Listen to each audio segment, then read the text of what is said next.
Hello everyone, welcome back to my channel. Carrot biryani ఎలా తయారు చేసుకోవాలో ఈ వీడియోలో చూసేద్దామండి. ముందుగా నేను నార్మల్ రైస్ తీసుకున్నానండి. బాస్మతి రైస్కి బదులు నార్మల్ రైస్తో ఎలా తయారు చేయాలో చూపిస్తున్నాను. ఇక్కడ చూపిస్తున్న గ్లాస్తో 1.5 గ్లాస్ రైస్ తీసుకున్నాను. 2 టైమ్స్ కడిగి నానబెట్టి పెట్టుకున్నానండి. ఒక 5-6 పచ్చిమిర్చిలు ఇలా కాట్ పెట్టేసి కట్ చేసి పెట్టుకున్నాను. ఒక ఉల్లిపాయ, పుదీనా, ఒక 2-3 బీన్స్ని చిన్న చిన్న ముక్కలుగా కట్ చేసి పెట్టుకున్నాను. పెద్దవి ఒక 4-5 క్యారెట్స్ కట్ చేసి చిన్న చిన్న ముక్కలుగా కట్ చేసి పెట్టుకున్నానండి. కొత్తిమీర అండి. ఇక్కడ నేను చూపిస్తున్నాను కదా బాక్స్, పోపు దినుసుల డబ్బాలో నేను మసాలా దినుసులు అన్నీ వేసేసుకొని పెట్టుకున్నానండి, బగారా ఐటమ్స్. చలో let's cook carrot biryani. Stove మీద గిన్నె పెట్టేసుకున్నాను. స్టవ్ ఆన్ చేసేసి ఒక 1 స్పూన్ గీ వేసాను. 2 పావుల ఆయిల్ తీసుకుంటున్నాను ఇక్కడ. మీ ఇష్టం, మీకు ఆయిల్ ఎంత కావాలో తీసుకోండి. ఇక్కడ డాల్డా, నెయ్యి ఏదైనా వేసేసుకోవచ్చు.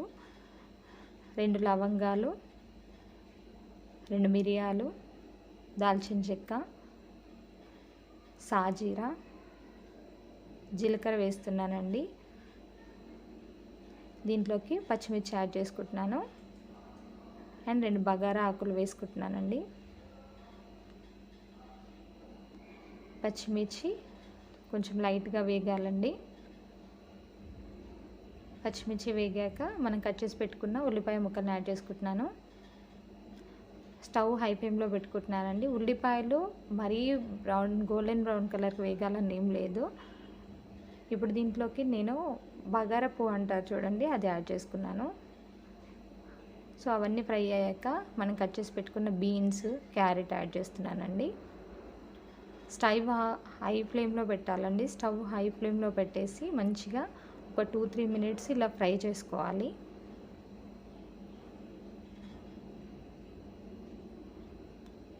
ఒక 2 నిమిషాలు మూత పెట్టుకోవాలండి. 2 మినిట్స్ తర్వాత మంచిగా కుక్ అవుతాయి చూడండి ఆయిల్లో క్యారెట్, బీన్స్. ఇప్పుడు దీంట్లోకి పుదీనా, కొత్తిమీర యాడ్ చేసుకోవాలండి.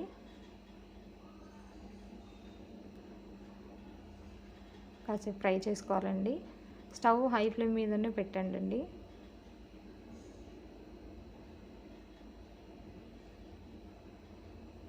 ఇలా కలుపుకున్నాక ఇందులోకి జస్ట్ చిటికెడు పసుపు, ఇది మీకు ఆప్షనల్ అండి. రుచికి సరిపడా సాల్ట్, రుచికి సరిపడా కారం. ఆల్రెడీ పచ్చిమిర్చి వేసాను కదా, సో నార్మల్ రైస్ కాబట్టి నేను కొంచెం కారం యాడ్ చేసుకుంటున్నాను. నేను అల్లం ఎల్లిగడ్డ పేస్ట్ యాడ్ చేశాను, ఇందులో చూపించలేదు. 1 స్పూన్ అల్లం ఎల్లిగడ్డ యాడ్ చేసుకోండి. మసాలా అనేది మీ ఇష్టం అండి. ధనియాల పౌడర్ వేసుకున్నాను నేను, అది స్కిప్ చేశాను. ఇందులో ధనియాల పౌడర్ వేసుకోండి. నేను మనకు బిర్యానీ మసాలా ఉంటుంది చూడండి, అది ఇక్కడ యాడ్ చేసుకున్నాను.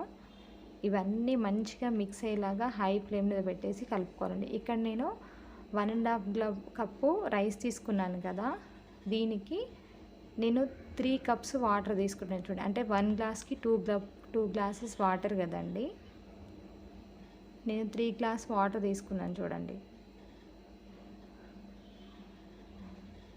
నేను ఎక్స్ట్రా కొన్ని యాడ్ చేశాను చూడండి. అంటే నేను కుక్ చేసే రైస్ క్వాంటిటీని బట్టి నేను యాడ్ చేసుకున్నానండి. ఇప్పుడు మూత పెట్టేసుకోవాలండి. మంచిగా వాటర్ ఇలా మసులుతుంది చూడండి. ఇప్పుడు ఇందులోకి మనం ముందుగా నానబెట్టి పెట్టుకున్న రైస్ని యాడ్ చేసుకోవాలండి. వాటర్ వంపేసైనా యాడ్ చేసుకోండి. నేను ఇలా వాటర్ తీసేసుకుంటూ యాడ్ చేసుకుంటున్నాను చూడండి.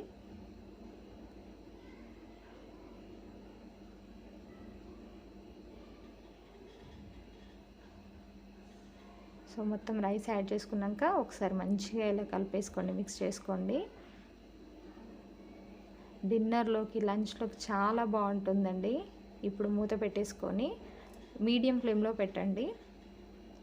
ఒక 5-2 మినిట్స్ తర్వాత చూడండి, అన్నం మంచిగా ఉడుకుతుంది. ఇలా ఒకసారి మళ్ళీ కలిపేసేసుకొని మూత పెట్టేసుకోండి. మీడియం ఫ్లేమ్లో పెట్టాలండి. ఇప్పుడు మూత పెట్టేసిన తర్వాత మీడియం ఫ్లేమ్లో ఒక 5 మినిట్స్ కుక్ అవ్వనివ్వాలండి. బాస్మతి రైస్ లేకుండా కూడా క్యారెట్ బిర్యానీ సూపర్గా ఉంటుంది చూడండి. నేను మళ్ళీ ఒకసారి మిక్స్ చేస్తున్నాను, ఎందుకంటే క్యారెట్స్ అవన్నీ కింద వెళ్ళిపోయి మాడిపోతూ ఉంటాయి కదా, అందుకనేసి ఒకసారి మంచిగా మిక్స్ చేసుకొని చూడండి. అన్నం ఒకసారి ఇలా పలుకు మీద ఉందా లేదా చూడండి ఒకసారి గంటెతో చూస్తే తెలిసిపోతుంది మీకు. జస్ట్ ఒక 2 మినిట్స్ అయితే సరిపోతుంది. ఒక 2 మినిట్స్ సిమ్లో పెట్టేసుకున్నానండి నేను ఇక్కడ. చూడండి క్యారెట్ బిర్యానీ రెడీ.